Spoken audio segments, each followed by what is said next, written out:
Bonjour à toutes et à tous, bienvenue dans cette nouvelle vidéo de la série Apologétique.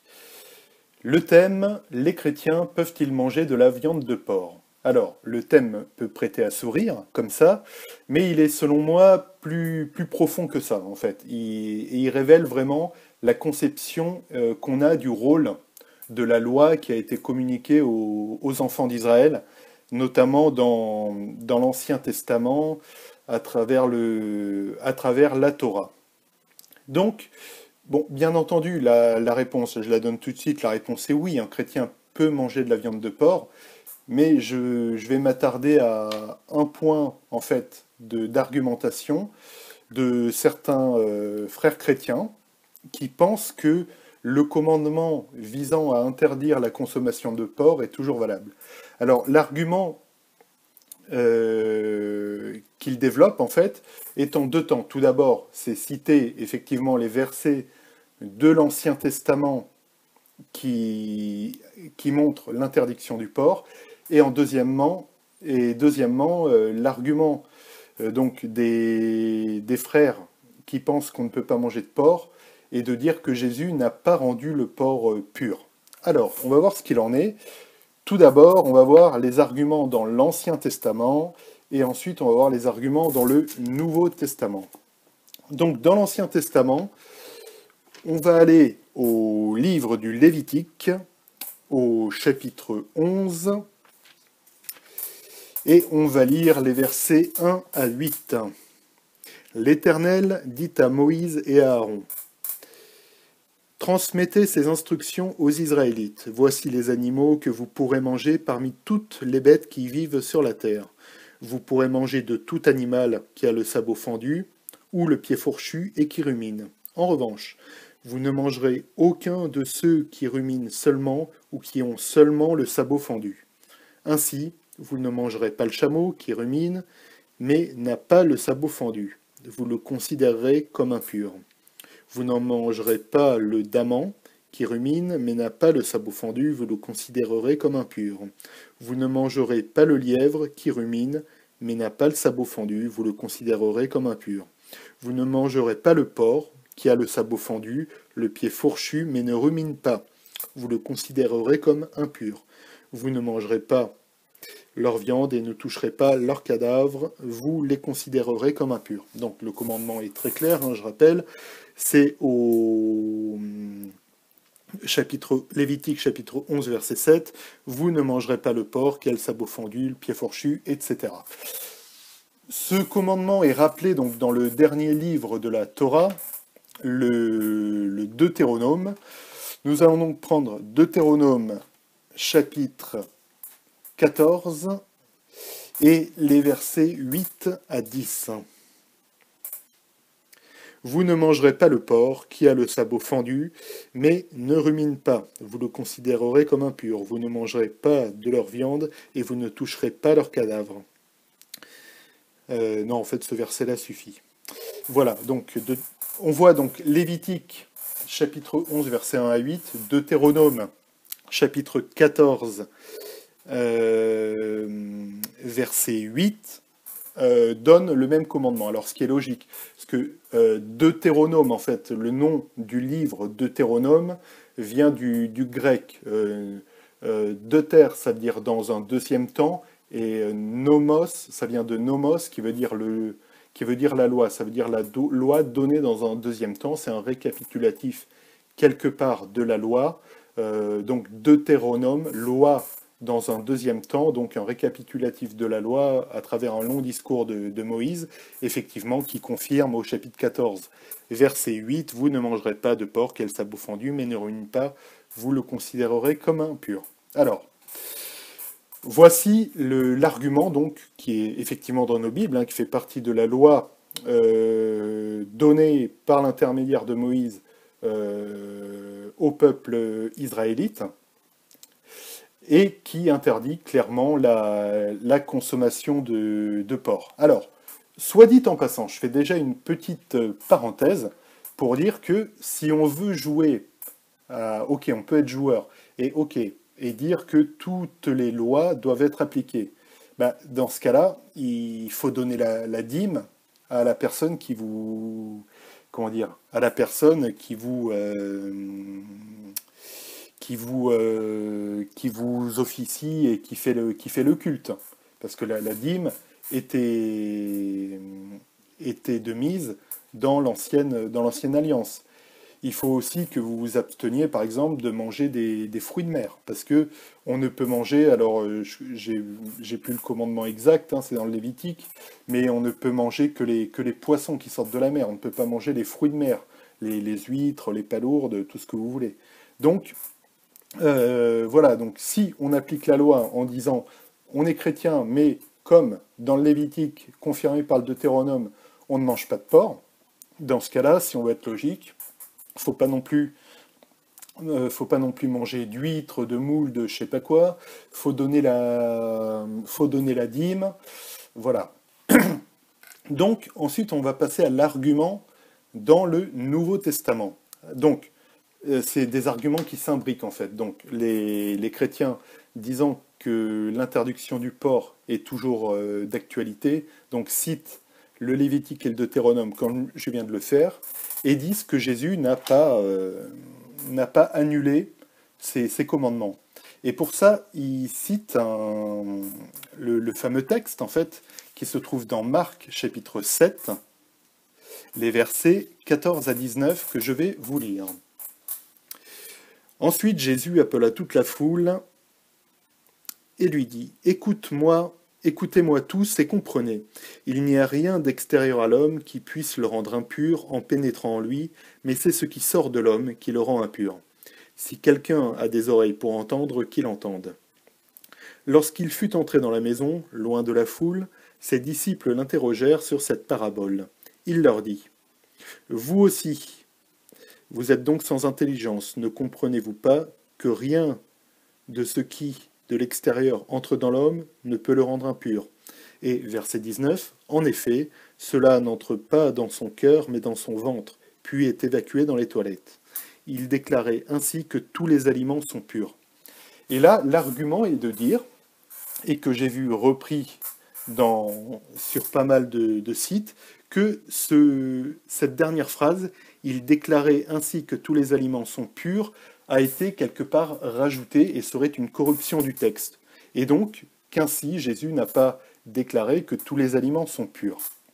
Alors, on va voir ce qu'il en est dans la version grecque, donc tac, que j'affiche ici. Donc, alors ça, c'est l'interlinéaire de la Bible du Semeur. On voit donc le verset 19, il déclarait par là même que tous les aliments sont purs, et en fait, ça correspond à katarizo, panta, ta, bromata. Alors, katarizon, ça veut dire donc purifier, pantata, ça veut dire tout, tous les aliments. Bromata, c'est les aliments. Donc, on voit que ça apparaît bien dans la version grecque. Simplement, on pourrait envoyer l'objection suivante de se dire, oui, mais là, c'est la Bible du Semeur, et le texte grec en interlinéaire, c'est le texte Tischendorf numéro 8, à savoir une recompilation faite par Tischendorf, un peu tardif. Bah, très bien, on va voir ce qu'il en est dans un des tout premiers codex qui date du IVe siècle, à savoir le codex Sinaiticus. Alors, voilà, c'est un peu difficile à lire, c'est les 3 dernières lignes et tous les mots sont attachés, mais on lit bien Katarizon, Pantata, Bromata. Donc, Katarizon, Pantata, Bromata, rendant purs tous les aliments. Alors, pour une facilité de lecture, voilà, j'affiche le Codex Sinaiticus écrit proprement, j'allais dire, donc voilà, Katarizon, Pantata, Bromata. Donc on voit bien que même sur le vieux codex, donc si vous pouvez chercher, hein, vérifier, c'est le folio 221b, sur le codex Sinaiticus, figure cette affirmation d'aliments rendus purs. Alors, on voit qu'il y a une petite différence dans ce qui précède avant, à savoir que le texte que j'ai pris avant, voilà, que je raffiche ici, dit Aphedrona ekporeu etai. Ça veut dire Aphedroma, ça veut dire tout simplement les latrines. Et ekporeu etai, ça veut dire quelque part sortir. Donc c'est sortir dans les latrines. Donc ça veut dire que comme ça a été traduit dans la Bible Ségon 21, évacuer dans les toilettes.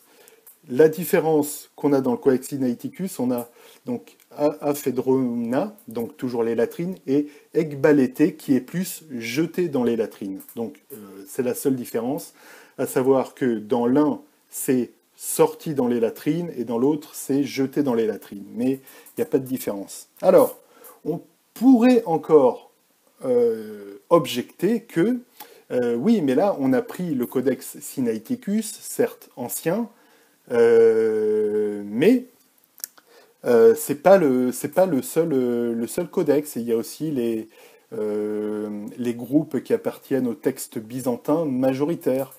Eh ben, allons voir le texte majoritaire. Voilà, donc ici c'est le texte byzantin et on voit au verset 19 Katharizon panta ta bromata. Alors, on voit juste une petite différence, à savoir que katharizon, à savoir purifié, je rappelle, un katharizon purifié, panta tout, ta bromata, c'est les aliments, donc purifier tous les aliments. On voit que katharizon, comme c'est écrit ici dans le codex, pas dans le codex, mais dans le texte byzantin majoritaire, c'est omicron nu, c'est un participe présent, comment dire, du genre neutre. Alors que, comme c'est écrit ici, dans le texte, par exemple, dans le Tischendorf numéro 8, katharizon avec un oméga nu, c'est du participe présent masculin. Voilà.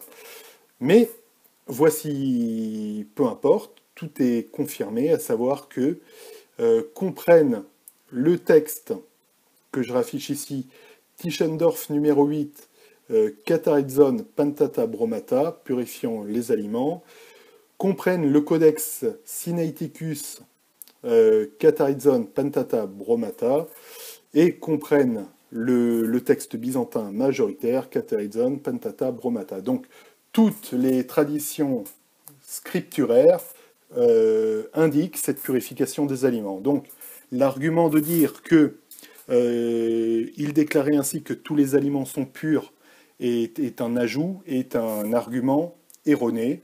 Donc, la purification de tous les aliments, parce que panta, ta, bromata, ça veut dire panta, ça veut dire tous les aliments, est confirmée. Donc, tous les aliments, donc le porc. Alors, ceci étant dit, je vais quand même un peu revenir sur le fond, sur ce pourquoi. Donc, la loi a été accomplie par Jésus qui a dit « Je suis venu non pour abolir, mais pour accomplir la loi ». Notamment, il dit ça dans l'Évangile selon Matthieu, au chapitre 5, dans le Sermon sur la montagne. Un point important à retenir, c'est que c'est ce rôle quand même de la loi. Parce que la loi n'a pas été donnée comme ça gratuitement pour la frime au peuple hébreu un temps. La loi est spirituelle et Jésus montre l'aspect réel et spirituel de la loi. Par exemple, au chapitre Évangile selon Matthieu, chapitre 5, verset 27, vous avez appris qu'il a été dit « Tu ne commettras pas d'adultère ». Mais moi, je vous dis, tout homme qui regarde une femme pour la convoiter a déjà commis un adultère avec elle dans son cœur. Donc, Jésus montre en fait un idéal de la loi, mais quelque chose en fait de spirituel et quelque part qui nous montre à nous notre état de péché. Parce qu'on peut se dire, non, moi je commets pas d'adultère. Après, et là, bon, faut pas me la faire à l'envers. Bon, surtout là, bon, j'enregistre, on est en on est fin août, avec une période de semi-canicule. Bon, bah, quand on voit, on a beau être très fidèle et tout, quand on voit passer, bon, bah, des femmes habillées un peu court, même si c'est qu'une micro-pensée, qu'on est très fidèle et tout, il n'y a pas de problème, mais il y a une micro-pensée de se dire, bon, bah, c'est une femme jolie, et voilà, quoi, elle me plairait bien, même si c'est qu'une micro-pensée, évidemment, on est toujours fidèle, mais voilà, et ça c'est en chaque être humain, et ça révèle donc notre péché. C'est un guide, quelque part, un guide spirituel qui a été utile un temps de façon matérielle, et c'est signifié de façon claire par l'apôtre Paul. Alors, je ne vais pas reprendre les Corinthiens, qui effectivement insistent plus sur l'aspect de viande immolée aux idoles, et là c'est encore un autre problème. Mais je vais prendre dans Galates. Je vais lire Galates chapitre 3, versets 19 à 25. Parce que la question est posée, donc Galates chapitre 3, verset 19 à 25, pardon. Pourquoi donc la loi? Elle a été ajoutée ensuite à cause des transgressions, jusqu'à ce que vienne la descendance à qui la promesse avait été faite. Elle a été promulguée par des anges au moyen d'un médiateur. Un médiateur n'intervient pas quand il y a une seule partie, or là, Dieu est seul. La loi est donc contre les promesses de Dieu? Certainement pas. Si une loi qui puisse procurer la vie avait été donnée, la justice viendrait réellement de la loi. Mais l'Écriture a déclaré le monde entier prisonnier du péché, afin que ce qui avait été promis soit accordé par la foi en Jésus-Christ à ceux qui croient. Avant que la foi vienne, nous étions prisonniers sous la garde de la loi en vue de la foi qui devait être révélée. Ainsi, la loi a été le guide chargé de nous conduire à Christ, afin que nous soyons déclarés justes sur la base de la foi. Depuis que la foi est venue, nous ne sommes plus soumis à ce guide. What else? Enfin, c'est très clair. Donc, comme il est aussi rappelé dans l'Épître aux Romains, et aussi des passages dans l'Épître aux Hébreux, et comme le synthétise Paul là dans ce chapitre 3, depuis, donc je relis le verset 25, depuis que la foi est venue, nous ne sommes plus soumis à ce guide, à savoir à la loi, mais donc la loi a été utile, et la loi est utile et révèle notre état de péché, comme j'ai pris l'exemple tout à l'heure avec l'adultère, qui n'est pas en fait juste tromper sa femme matériellement, mais qui est ne serait-ce qu'avoir une seule pensée impure. Étant donné qu'on a tous cette pensée impure, ça révèle notre état de péché, et ça révèle que la grâce de Dieu nécessaire pour être sauvé en Jésus-Christ, c'est alors encore plus synthétisé en Éphésiens chapitre 2, versets 8 et 9, donc c'est très connu. En effet, c'est par la grâce que vous êtes sauvés par le moyen de la foi. Et cela ne vient pas de vous, c'est le don de Dieu. Ce n'est pas par les œuvres, afin que personne ne puisse se vanter.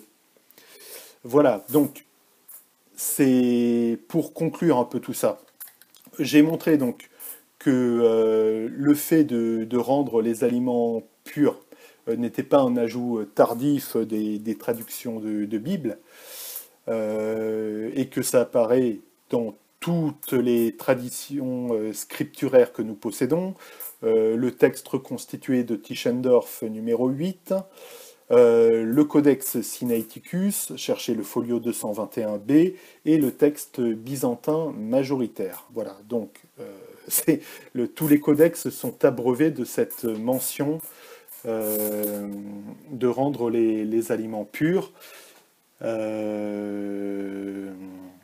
Donc, katharizon, panta, ta, bromata. Katharizon, purifier, panta, tout, ta, bromata, les aliments. Donc, purifier tous les aliments. C'est présent dans tous les... dans tous les écrits. Maintenant, j'ai montré aussi, et ce qui est peut-être le plus important au-delà de ce point purement scripturaire, hein, un peu technique, la philosophie de tout ça, c'est que la loi révèle l'état de péché de l'être humain. Alors j'ai pris l'exemple de l'adultère, mais il y a aussi l'exemple du meurtre. Par exemple, Jésus rappelle dans l'Évangile selon Matthieu, dans le Sermon sur la montagne, au chapitre 5, que c'est pas tuer quelqu'un physiquement qui veut dire tuer quelqu'un, c'est penser à tuer quelqu'un, la moindre pensée.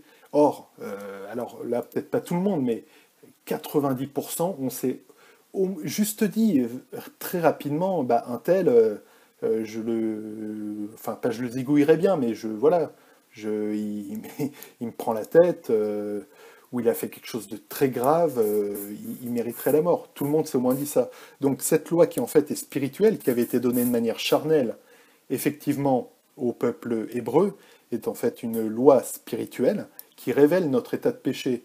Dans Galates, il est bien précisé donc par l'apôtre Paul que cette loi a été un guide et que ce guide, nous n'en avons plus besoin depuis la grâce, nous sommes sous le temps de la grâce depuis Jésus-Christ. Et enfin, j'ai cité deux versets qui résument beaucoup de choses dans Éphésiens chapitre 2, versets 8 et 9. En effet, c'est par la grâce que vous êtes sauvés, par le moyen de la foi. Et cela ne vient pas de vous, c'est le don de Dieu. Ce n'est pas par les œuvres, afin que personne ne puisse se vanter. Voilà, bah écoutez, j'espère avoir été clair. Bah écoutez, merci d'avoir suivi cette vidéo. À bientôt. Ciao.